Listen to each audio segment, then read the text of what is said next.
Ladies and gentlemen, Denmark's prime minister has come out and said that they're willing to invest more into Greenland.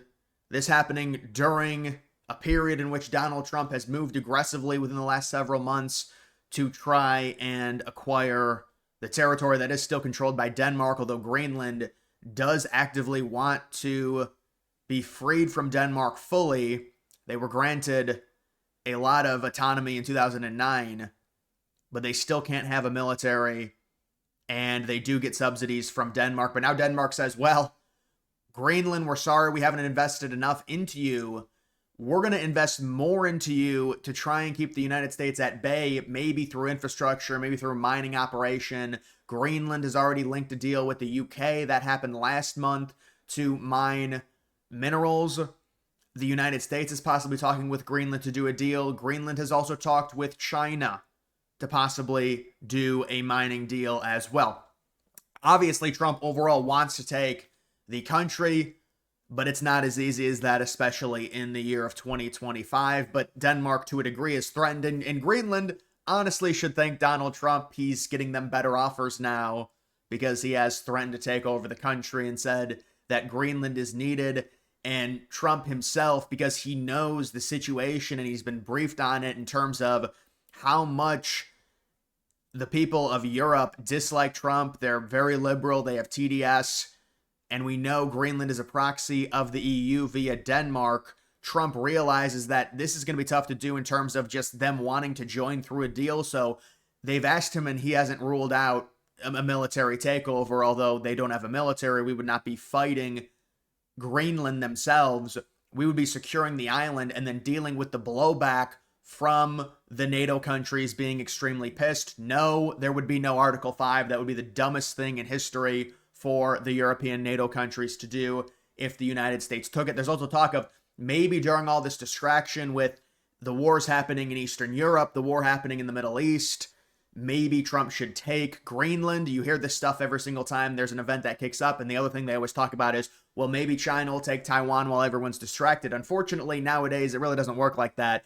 Unless World War III broke out, then I think the United States probably could very easily take Greenland, secure it, and then not give it back. We did that in World War II, but we don't want World War III to break out. So you're trying to acquire the country without needing a situation like that. Because I do think even if there is something that happens and there's a prolonged war in the Middle East, number one, that's terrible for Trump's administration. Number two, that doesn't automatically mean the United States can just skate in and take Greenland with no real issue. Although I do think Europe, for the most part, is a complete paper tiger, and they wouldn't do anything to us. They need us desperately in NATO, and so they can threaten, like France can threaten sending troops, and you see all this stuff with these other European countries. Obviously, Denmark, who still does control Greenland. I mean, if I was Denmark, they want to keep the territory. They like having a presence in the Arctic. I get it to a degree, but based on how small Denmark is in terms of their GDP, their country's location relative to where the United States is located, relative to where Greenland is, the United States now has designated Greenland as a northern command center, and it's under North American jurisdiction in terms of military responsibility. Trump made that change from European to North America because you look at Greenland and it makes sense that would be based off of the fact that it's right next to Canada, right to the east. It would be under our jurisdiction. It's called sphere of influence, really, is what it is. That's what Trump made the change. Europe said they expected it.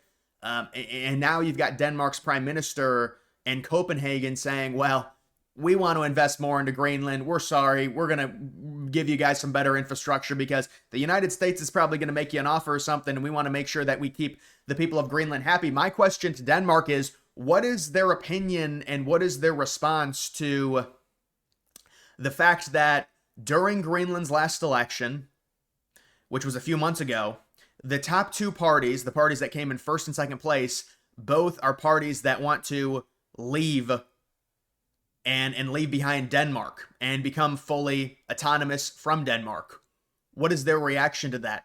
And it's not even just one of the parties, this party that came in second, they want to aggressively leave like right away. The party that came in first wants it to be a longer period. They want to eventually separate. So what do you think about that? You're talking about, oh, it's so terrible. Trump's a big bad fascist. These people just had an election. The top two parties want to be independent from you Go look at the map in terms of where you're located versus where Greenland is. Don't you think it's kind of hypocritical to say Trump's a fascist when a territory that you can control democratically wants to leave your influence, but you won't allow them to? And now you're doing this backhanded, oh, we're going to invest more into the island. Greenland, based off of its geographical location, based off of how powerful the United States is relative to Denmark, it makes 1,000 more sense. That doesn't even make sense. It makes way more sense that it would be a U.S. territory. The only reason liberals are arguing against it is because it's Trump. If Obama came out and said we need to do this and it makes sense and we can do this peacefully, and they would be all on board, and Europe would be like, yeah, I mean, look at where Greenland is located. It's right next to Canada, based off of how strong the United States is relative to Denmark in terms of being able to make sure we keep Greenland safe. We know how important the Arctic is. We know there's a lot of Chinese activity in terms of shipping around Greenland and within those Arctic waters. It makes sense for the United States to take it over. But with Trump, it's disgusting. He's a fascist, really. The article says the plan includes investment in the Arctic islands' critical infrastructure. This is exactly what I've been saying for months. This is what the United States should offer. They need serious infrastructure help. Why hasn't Denmark helped before?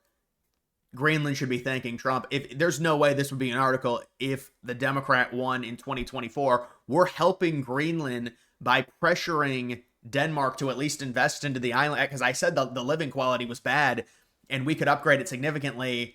And so I'm right about that, because if Denmark's saying, all right, we'll do it, we're sorry. But like with Denmark, what is the obsession with owning this territory? Look at where it's located. Look at your GDP. Why do you feel the need to subsidize Greenland? You're not going to be able to invest a crazy amount of money to make it a serious, mining infrastructure development.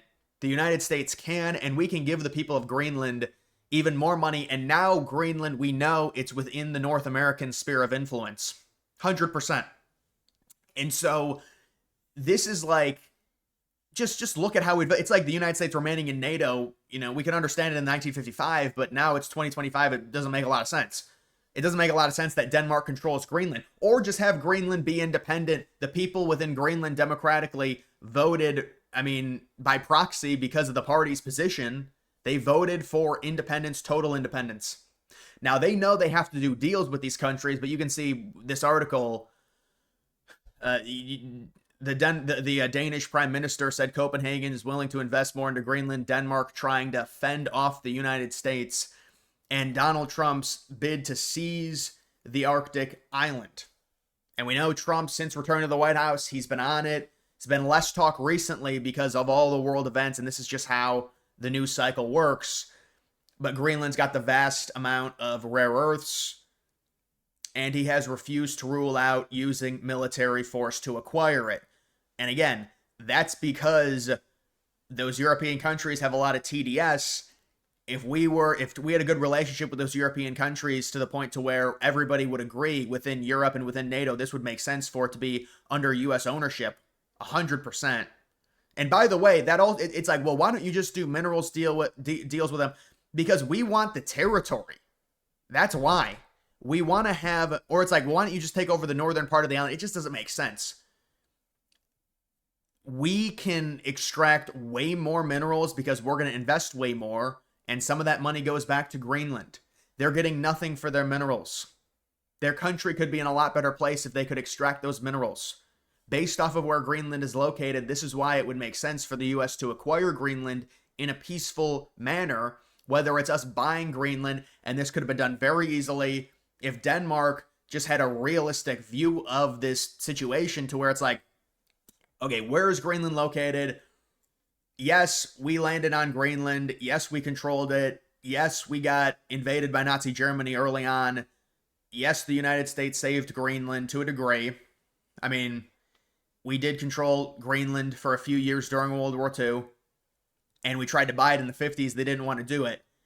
But the point is, it just makes so much more sense for the United States. And listen, we can give Denmark money. We would rather do that. I would rather I wish Denmark would be nice to us and we can give them money. And this would be great for them. Imagine them getting $20 billion or $30 billion for Greenland. Think about how much of a boom that would be for them. That's a free 20 or 30 billion dollars. You know, that makes an impact. It may not make an impact for the United States. I mean, we make $23 billion a month in tariff revenue. But for Greenland, a smaller country, that would make an impact for them in terms of their yearly revenue overall. And so just think about that, giving them, because people say, well, it would cost a lot more than that. Well, it could cost us nothing if we just took it over. That's why I try and say diplomatically, we would give them money and it would facilitate through that. But Denmark's been very hostile with us. They say it's not happening. We want to keep it. And what does Denmark also think about Greenland trying to do mineral deals with China in exchange for China having influence in the Arctic? See, these countries are paper tigers. They won't denounce China, but then they denounce Trump. But it's really the same thing. And China uses the soft power, so they can kind of do it. But how about the exploitation of the Africans by the Chinese? Nobody cares about that? Okay. Yeah, see how it's a double standard. You can see what it says. We're willing to invest more into the development of Greenlandic society. This could be ports. It could be another type of critical infrastructure that both has a defense and military perspective, but which can also be used, for example, in relation to tourism or raw minerals extraction. Greenland has a strong independence movement and has been gradually gaining autonomy for decades. Still, Greenlanders prefer Denmark over the U.S., and few think the island is ready to become independent immediately. Well, they really don't. They can't become independent, I don't think, really ever, unless they got a much higher population, just based off of the climate and based off of the lack of funding. And it says, well, they would prefer Denmark over the United States. That's based off of EU propaganda, 100%. And it's just the reality. And I mean, if it was Obama saying it, Greenland would probably prefer the United States. It's just propaganda. This would make more sense for us. But the thing is we still haven't offered anything. You offer something, we're going to be able to offer these people a lot more than Denmark can. But it's just hard to get it going. It's hard to get the ball rolling because of how much Trump hate there is within Europe. And so it's an issue in terms of trying to do this. But this doesn't surprise me. The Prime Minister, Frederickson, they're going for the well, we're going to help you more now, and we're going to give you a serious investment because we don't want to lose you to the United States or really to anyone for nothing. And so that's the reality. You would just think Denmark would be okay with, based off of where it's located. United States, give us $50 billion, give us $40 billion, and you can have it. But they won't do that right now. And by the way, we don't have to give them anything. We just take over the island, and you're gonna invoke Article 5. It doesn't even make sense. They're not even. It's like a proxy. It would be very bad for NATO, and NATO needs the United States. So we'll have to see what ends up happening with this situation. But it's unfortunate that there's such a negative view of Trump by Europe and by proxy, by Greenland on top of that. And it's kind of been going downhill for the past 5 or 6 months because there was some U.S. support and it's eroded. I don't know if they could get it back. I know they were investing in heavy propaganda in Greenland, and hopefully that will help the U.S. perspective. But it's a tough situation. So we'll have to see how this ends up developing. But either way, guys, that's going to do it for this video. Make sure you follow me on X. Link to that's always in the description.